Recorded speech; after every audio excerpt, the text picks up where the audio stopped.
तो गाइज़ अभी हम आ गए हैं जबलपुर के एक और फेमस टूरिस्ट स्पॉट पर और एक बहुत ही फेमस गौरी शंकर मंदिर पर, जिसे कहते हैं 64 योगिनी मंदिर।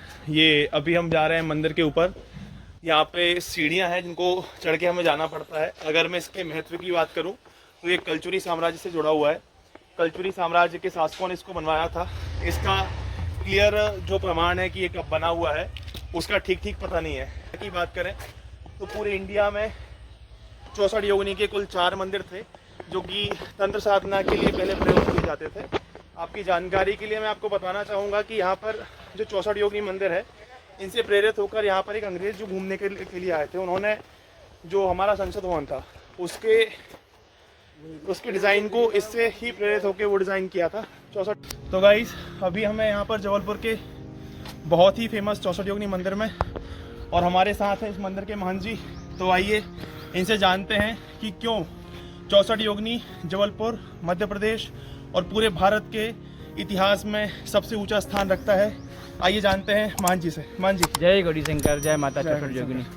जहाँ आप खड़े हैं ये भृगु महर्षि की तपभूमि है, भृगु क्षेत्र है। मार्कंडेय पुराण में इसका लेख आता है किस स्थान पर कभी भृगु महर्षि ने तपस्या किया है। उनके नाम से पूरा घाट है भृगु घाट। इंग्लिश टाइम में बेड़ा घाट का नाम बिगड़ गया। ये अंदर भोले बाबा माता पार्वती के विवाह के समय का रूप है जो दुनिया भर में आपको और कहीं नहीं मिलता। और चारों तरफ माता पार्वती की 64 सखियाँ हैं, कलाएँ हैं 64 विद्या का हमने 64 योगिनी का प्रतीकात्मक है जी। तो अंदर जो मूर्ति है भगवान शंकर माता पार्वती का बहुत दुर्लभ है और दुनिया भर में इस प्रकार का आपको और कहीं मूर्ति नहीं मिलता है। सब जगह शिव पिंड में मिलते हैं। अच्छा महंत जी, जब हम यहाँ पर आ रहे थे तो हमने यहाँ के लोकल लोगों से ये सुना कि यहाँ पर जो 64 योगिनी की मूर्तियाँ हैं उनको किन्हीं विदेशी आक्रमणकारियों द्वारा खंडित कर दिया गया। मुगल आक्रमण में औरंगजेब के शासन काल में इस पर आक्रमण किए गए थे। औरंगजेब का सेनापति आसफ खान स्त्रपाय था। अच्छा, इतिहास में लेख है इसका जी। दुर्गावती ने इन मंदिरों का फिर जीर्णोद्धार वगैरह भी करवाया। अहिल्याबाई होलकर ने भी। अच्छा जी, रानी अवंती बाई, इस टाइप से। तो बहुत बहुत धन्यवाद महंत जी। तो जैसा कि आप जान रहे हैं, अभी हम आपको अपने पिछले ब्लॉग में बता रहे थे जब हम इंदौर गए थे। इंदौर में जो राजवाड़ा पैलेस में हमने आपको दिखाया था कि महारानी अहिल्याबाई होलकर, जो कि एक शिव भक्त के रूप में जानी जाती थी, जिन्होंने महेश्वर को अपनी राजधानी बनाया, उन्होंने ही महंत जी बता रहे हैं कि रानी दुर्गावती और रानी अहिल्याबाई होलकर जैसी रानियों ने इस मंदिर का निर्माण कराया, इसका पुनरुद्धार कराया, जीर्णोद्धार कराया। साथ ही कुछ आक्रमणकारियों द्वारा अगर मंदिर पर विघटन किया गया उसके प्रमाण आज भी अंदर मौजूद हैं। जो जानकारी महंत जी ने हमें दी है, आप देख सकते हैं वो कितनी ज़रूरी चीज़ें हैं। हमें भारत का इतना महान जो कल्चर है, इतना समृद्ध जो हमारी संस्कृति है, हमें बहुत से लोगों को उनके बारे में नहीं पता है। तो हमारे आपको वीडियोस दिखाने का मुख्य उद्देश्य ही यही है कि हम जानें कि हमारा कल्चर क्या है, हम क्या थे, हम कहाँ थे, हम कहाँ आ गए हैं, भारत क्या है, भारत की भूमि क्या है।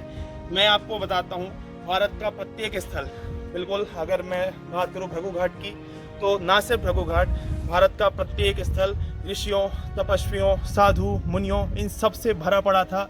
हर जगह देवताओं, ऋषियों का पूजन हुआ करता था। चूँकि हम पिछड़ गए, इस आगे दौड़ते हुए वक्त में हम पीछे रह गए, हमने अपनी संस्कृति को छोड़ दिया और हम पिछड़ गए।